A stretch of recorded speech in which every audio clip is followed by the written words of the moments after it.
Hello, everybody. Before we get started here on deductive reasoning, I just wanted to take a little bit and kind of let you know what's coming up here in the next couple of days.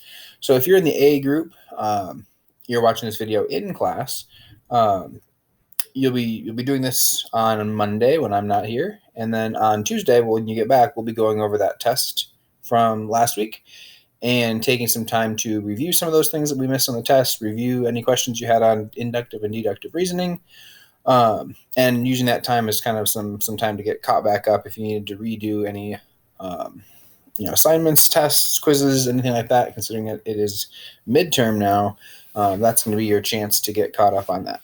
If you're in the B group and you're watching this at home on Tuesday, the next day, Wednesday, you'll be in class.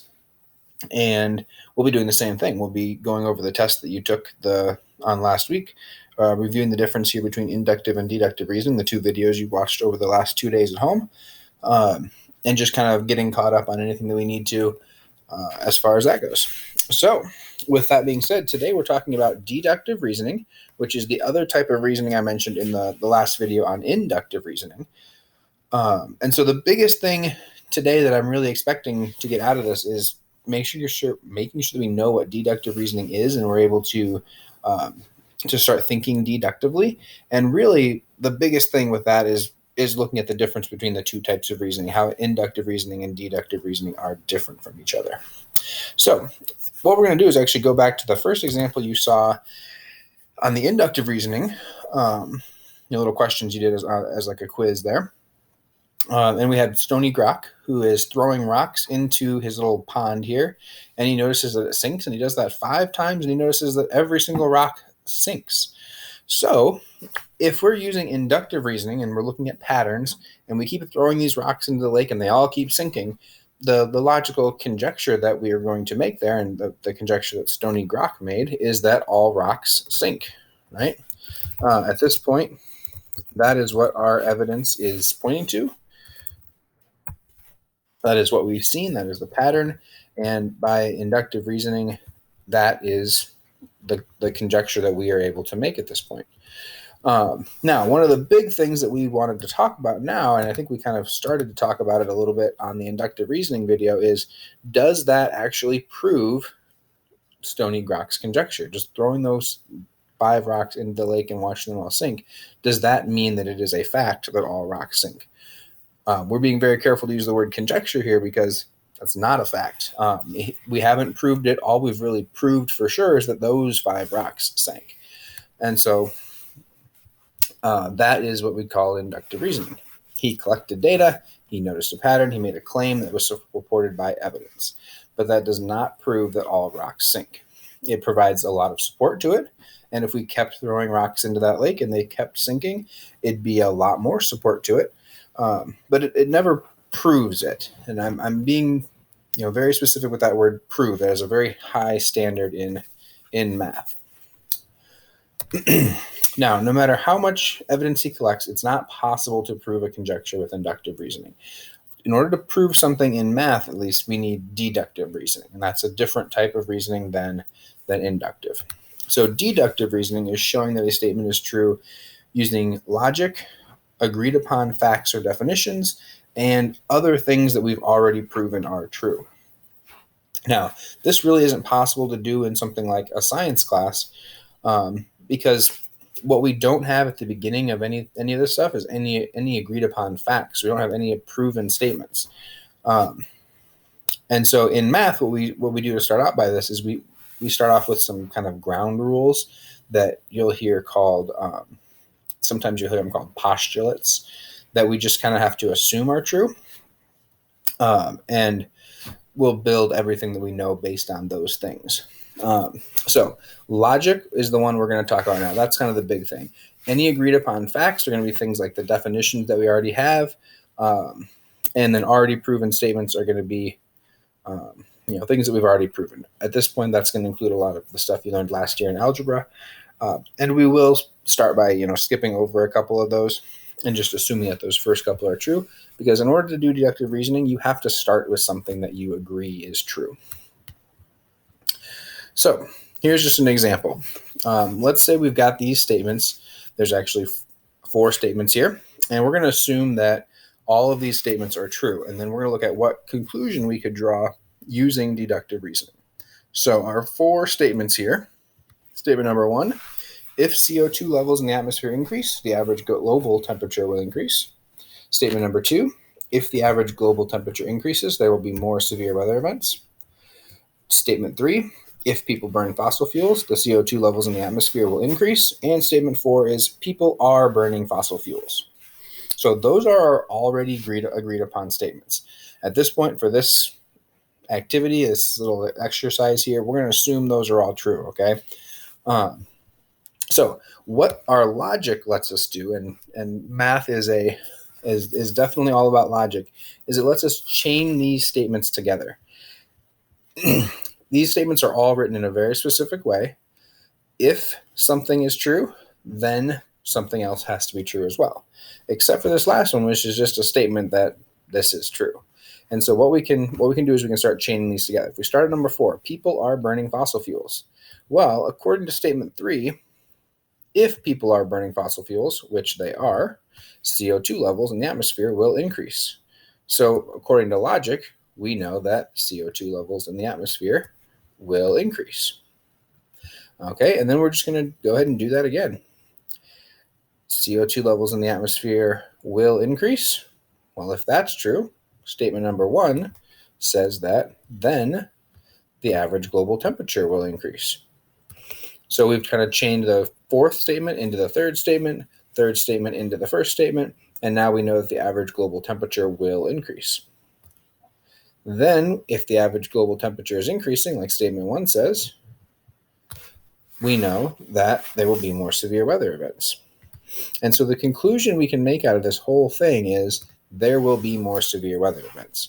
The actual statement here that we're concluding is this thing in the blue box. That is actually the thing that we're concluding here. We're using all of the other statements here to make that conclusion, but the thing in the blue box is what we needed to conclude.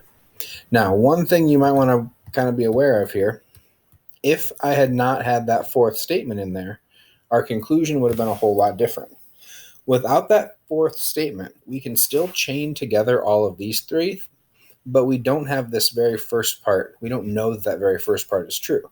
So without that 4th statement, we might be able to come up with a conclusion like, if people burn fossil fuels, there will be more severe weather events. But we can't actually conclude that that thing in the blue box is true unless we know that that very first thing is true. It's like dominoes. The first one gets knocked over, then the second one gets knocked over, the third one gets knocked over, all the way down the line. And that's kind of how this deductive reasoning thing works. So that's just an example completely away from math, just to kind of show you how you might use deductive reasoning. You might do something like this in an English paper, right? If you were arguing that we need to decrease our reliance on fossil fuels, you might make an argument like this in a paper. Now, what does this look like in math? So in math, we might have something like this. We might want to prove that x is equal to 4. Okay, that seems reasonable. Starting off with this statement here. Now, the way we would do that is we would solve that equation. So we might go ahead and, for example, subtract 7 from both sides. And at that point, I would have 2 times 3x minus 6 equals 12. Now, in deductive reasoning, we always want to justify every step. If you were writing that paper in English, you'd have to cite your sources. You'd have to say, I know this statement is true because of this source that I found. And so in this case, the justification we have here is something called the subtractive property of equality. And all that subtractive property of equality says is that you're allowed to subtract the same thing from both sides of an equation, and it's still true. You talked about that last year. You probably didn't give it that name, but you know that's true. And then we just want to keep going. Now, maybe at this point, we divide both sides by 2. If we divided both sides by 2, we'd have 3x minus 6 equals 6. Now, if subtracting from both sides is equal, so is dividing. So that's the division property of equality. Okay. And just like that, we can keep going. Next thing I might want to do is add 6 to both sides. So 3x equals 12. And that's the addition property of equality. And then at the end, I'm going to again want to divide both sides by 3, x equals 4. And that is the division property of equality. I can spell. There we go. And so you did this last year in algebra. You were using deductive reasoning all the time to solve these equations. Now, one thing that you didn't do is you didn't justify each step. You were only allowed to do those things: subtract from both sides, add on both sides, divide on both sides. You were allowed to use things like the distributive property if you wanted to. We didn't choose to use that here, but that would have worked as well. But in geometry, we really are going to expect you to justify every step. And that can take a look a couple different ways. It could be something like this, where each claim you make has a justification next to it. Claim, justification, claim, justification. A lot of times we'll tend to do that more in sentences. And eventually we'll talk about doing them as flowcharts, which is actually, I think, a really good way to help you organize your thoughts. But this is one common way too, just to make a claim over here, justify it over there. Okay, let's take a look at a geometry example then. We might want to do something like this. So here's a conjecture we might want to make. When an obtuse angle is bisected, which means cut in half, it creates two, TWO, two acute angles. Okay, now if you think about that, if we take an angle that's between 180 and 90 degrees and we divide it in half, that seems reasonable, right? Now when we write a proof or a deductive argument, we just have to make sure that we're justifying every step with some sort of a definition, an agreed upon fact, or some statement or some conjecture or theorem is what they're called after they're proven, that we've already proven. So in this case, we might want to say, we could start off by saying something like angle B, I don't know why I'm calling angle B, is an obtuse angle. Now, we're allowed to do that just because we have to have an obtuse angle to talk about here. So we're given that an obtuse angle exists. We're going to call it angle B just so it's easy to talk about. Okay, that's good. So what do I know about this? I know that the measure of angle B is measure of angle B is less than 180, but I also know that it's greater than 90. So the measure of angle B is less than 180, but it's greater than 90. And the reason for that is that's the definition of obtuse. So I'm justifying this claim that I made that the measure of angle B is between 90 and 180 by using a definition, something we all agreed on. Now, I might want to, I'm going to bisect this angle. So when I bisect an angle, I'm going to cut it in half. So I divide everything by 2 here. So 45 is going to be less than half of angle B. And that's going to be less than 90. And all I did there was I divided in half. And I could say maybe that's the definition of bisect as well.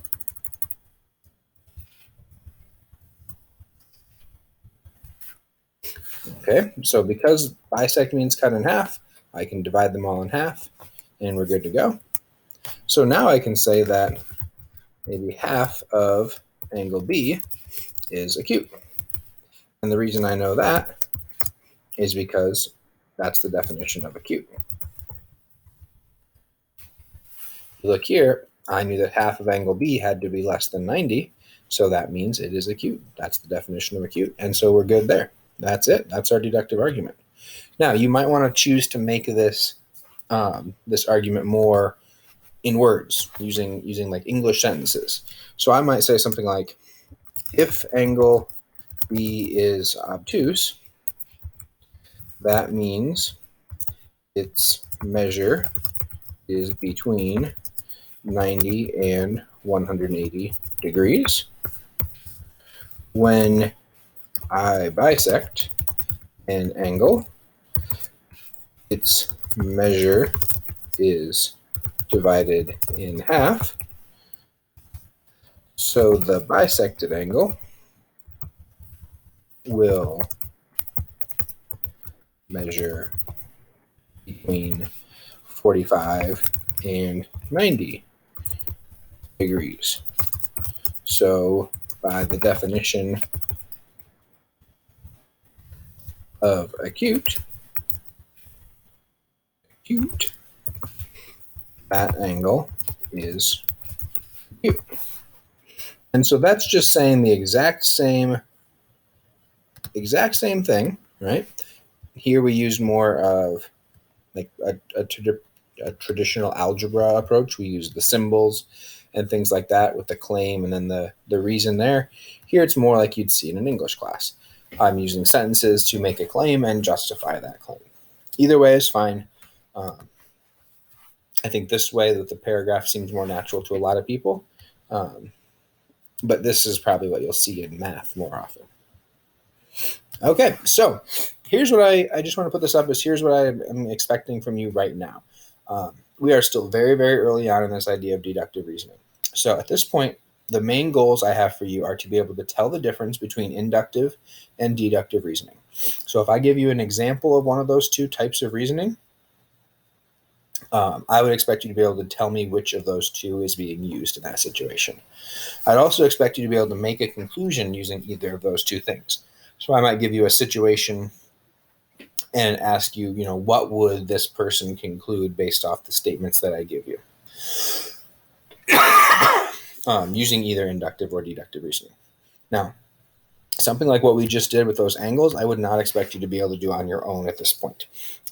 We will be continuing to work on that throughout Chapter 2, into Chapter 3, and by the time we get to Chapter 4, I will expect you to be able to do that on your own, but we're going to have a lot of time to work on those.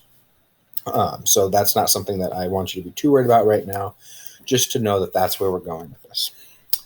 Okay, so down below, there's going to be some questions, just like these three things up here.